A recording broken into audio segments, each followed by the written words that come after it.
가방 속 할머니 시신 사건을 수사하고 있는 경찰이 피의자 정영근을 공개 수배했습니다. 앞서 전해드렸듯이 시신 운반에 사용했던 이 가방 손잡이와 또 사용하고 버린 장갑에서 DNA를 제취한 결과 정영근과 일치했는데요.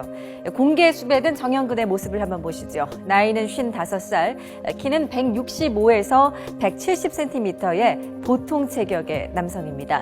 노란 지퍼가 달린 검정색 점퍼와 등산용 바지를 입고 있었고 저는 듯한 걸음걸이를 보인다고 경찰은 설명했습니다. 범행 현장을 발견, 그곳에서 채취한 혈흔 및 피 묻은 바지 등 다수의 증거물을 종합하여 용의자로 특정이 되었습니다. 네, 피의자 정영근은 숨진 할머니와 상당히 친분이 깊었던 것으로 보입니다. 지난 20일 토요일 오후 이 할머니가 잔칫집에 간다면서 나간 뒤 길거리 CCTV에 찍힌 모습인데요.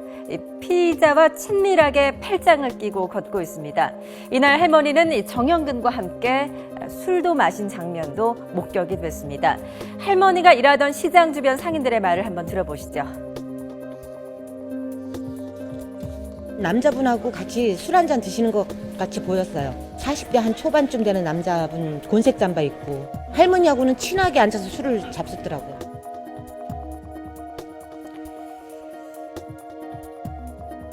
네, 바로 이날 밤 이 할머니는 정영근이 머물고 있던 거처에서 살해된 것으로 추정되는데요. 바로 다음 날 정영근은 할머니의 딸과 함께 평소 다니던 교회에서 예배를 한 것으로 알려졌습니다.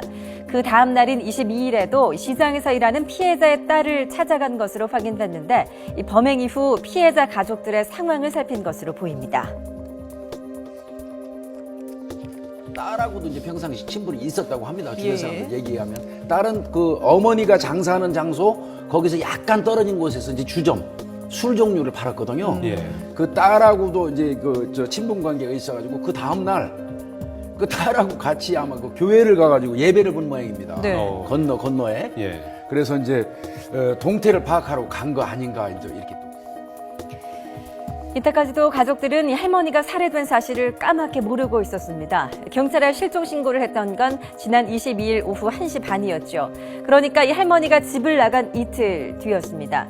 그리고 얼마 지나지 않아 인천의 한 주택가 골목에서 그것도 여행용 가방 안에서 이 할머니는 살해된 채 발견이 된 것입니다.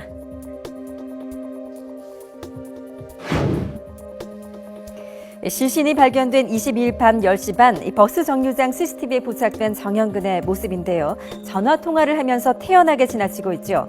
정 씨는 범행 이후 이렇게 휴대전화를 껐다 켜기를 반복했는데요. 행적을 파악할 수 있는 거의 유일한 단서입니다. 공개 수배된 정 씨는 지난 24일, 그러니까 그제도 피해자의 아들과 잠시 통화한 것으로 알려졌습니다. 이후 휴대전화를 아예 꺼버리고 잠적해버린 상태인데요. 정영근의 휴대전화 위치가 마지막으로 확인된 곳은 서울 관악구 신림동 일대입니다. 이후 휴대전화뿐만 아니라 신용카드나 교통카드도 전혀 사용하지 않으면서 철저히 자취를 감춘 상태인데요. 경찰이 정 씨를 빠르게 공개 수배한 이유도 위치 추적에 어려움을 겪고 있기 때문입니다. 경찰에서 말하는 이른바 아날로그식 범인이에요. 뭐 휴대폰도 안 하고 차도 없는 걸로 지금 차가 있으면 같이 수배를 했을 텐데 차량도 소유 안 하고 있는 것 같고 휴대폰을 지금 오프한 상태고 인터넷도 사용을 안 하는 걸로 지금 알려져 있거든요.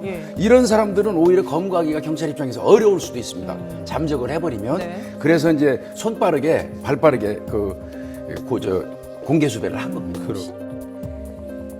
네, 일용직 노동자로 이곳저곳을 떠돌며 생활하던 정 씨.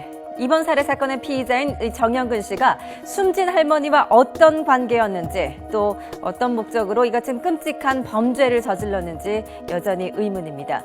경찰은 정 씨의 고향인 전남 화순과 또 평소 자주 다니는 장소에 대한 탐문 수사를 강화하고 있는데요. 공개 수배령을 내린 만큼 시민들의 제보도 수사의 결정적인 단서가 될 전망입니다.